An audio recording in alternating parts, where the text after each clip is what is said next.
Yes guys, that is right, we are here in London for the episode London Meetup and we are so excited. Woohoo! My presentation is ready, so we shall see you guys there.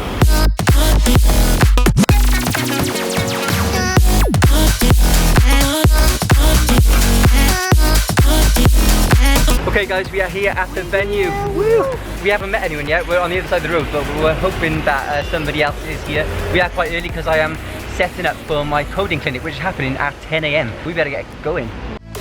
Honey, I'm a perfect 10. Whoa.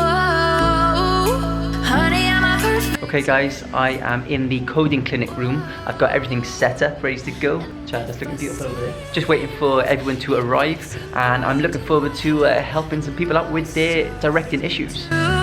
Think, honey, I'm a perfect 10.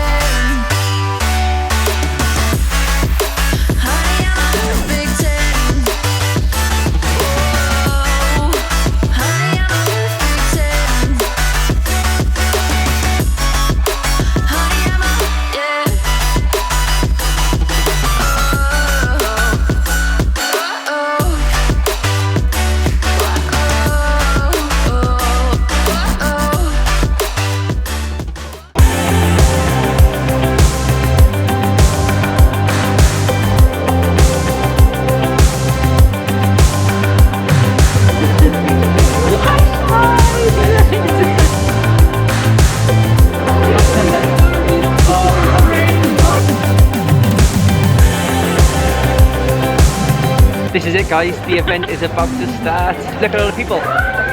Way! So excited. So the first winner is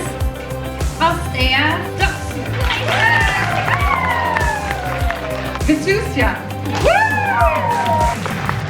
Karina Wick. You've won a t-shirt. Give a warm welcome for Naomi. It has been 2.5 years since I started writing on an episode. I still remember my very first attempt. I can say it was really frustrating. Because for hours I just sat in front of my laptop only to figure out how to make a character face directions, walk on the screen, or add some more choices. You have to know your own story. Don't just start writing and be like, okay, I'll just see where it goes. You know, you can like add in between whenever you have an idea, but have like the main plots, the main events, and maybe even ending figured out. The next talk we're going to have is character development with Ebony. Everyone in this room is who they are today because of their past. Your passion in life, how you react in a particular situation, or even the way you respond to a joke, can come back to your past. Every moment in your life has led you to this point. You wouldn't be who you are today without the good and the bad that life has thrown at you. We are all unique. We all have talents and we're all different. And it's exactly the same for each character you write in your story. Let me ask you guys, is there any stories that you love that have art in them? So let me talk about art. There is two ways of dealing with art. You can either commission or you can collaborate with the artist. So if I was to commission to someone, I have to have a very pretty clear idea of what I want to do. I say, I want my characters to be in a specific way, and I'm going to ask my artist to draw that. How long is it going to take to get to that level? I mean, now I edit every day.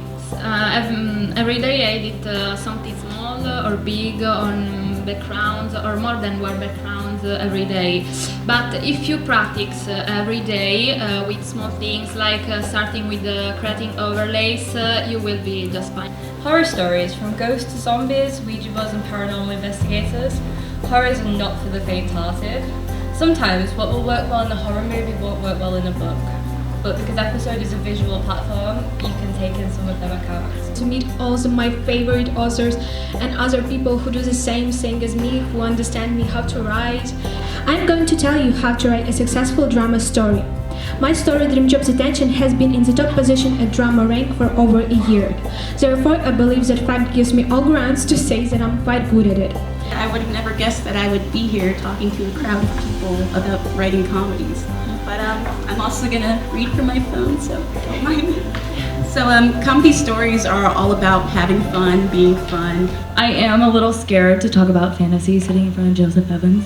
I really struggled when I first started writing because I wanted to write a romance story, but I'm not into writing plus 13. Like, I don't like writing sex scenes. Like, I don't write sex scenes. My boyfriend had a new roommate and I seriously hated him. I was like, wow, get out of my head already, you know. Depends on what kind of story you're writing and what you're going for, of course. Yeah. And I think the inspiration for it was, that's really cliche, basically my imagination of how like I would want my high school love to be like. Who doesn't like the underdog, you know, succeeding in the end? Everybody's gonna love that type of story, you know? When I look at my stories, I'm like, well, my stories are pretty cliche. So I look at it as like, okay, unique stories are cliche stories with a twist. What I'm going to be teaching you guys today is not just how to create a plot twist, but how to create a plot twist that gets your readers reacting like this. In Act 3, which is where most twists occur, we find out that the culprit is Mrs. Jones. And the reason for that is she is actually a demon in disguise from an ancient prophecy. We also find out in the very same moment that Rachel is the chosen one from the same prophecy and is in possession of the only weapon that can defeat said demon. Okay, so would you guys agree with me that this is a pretty shocking turn of events? Yeah? Okay, this really shocking turn of events is known in the storytelling world as Deus Ex Machina. I do love like romance stories. I mean, my wife will tell you like, I literally like, I'm obsessed with like The Bachelor and The Bachelorette. I tend to want the male character to be taller because I'm so sure of myself. I'm living a dream, you know, through episodes. We're like the real life look. Yeah. This is limelight for you right here. Yeah. Before writing an episode, my 2 novels were written with a male protagonist, so that was from a male point of view. And when I started writing The Phoenix Prophecy, I was very concerned that I would not be able to write from a female point of view, just from lack of being a female myself. Which one is your favourite and which one did you enjoy writing the most? Yeah, good question. It's The Secret of Rain. Yeah, it's The Secret of Rain. Yeah. Who else agrees that The Secret of Rain is Joseph Evans' best story? Leon was almost completely just like kind of good-hearted throughout the entire story, and I think I just enjoyed writing that more. He was like just a nice guy to write dialogue for. Let's give a huge round of applause to Joseph Evans.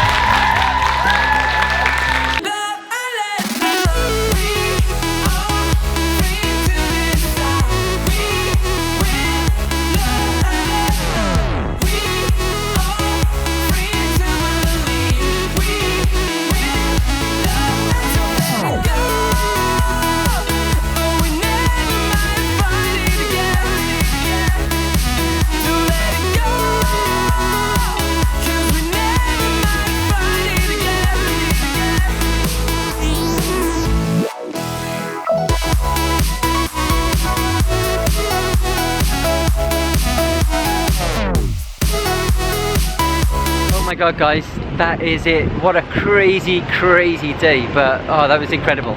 I can't believe we got to meet so many authors that we've like known on Instagram and on episode for so long and have never met in person. Everyone was so lovely. It was absolutely awesome. Couldn't have gone better. Oh, there's Bronte. Bronte, the organiser, is now on the vlog. Yeah, I was just saying how awesome this event has been and how lovely everyone was. Yeah, it's been pretty awesome, I've got to admit. And we're right by the venue. This is such an iconic moment.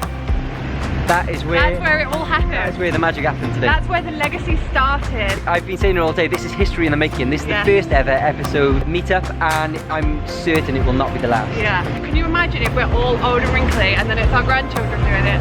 Oh my god. We can honestly keep the legacy. Literally, my family's going to be writers forever.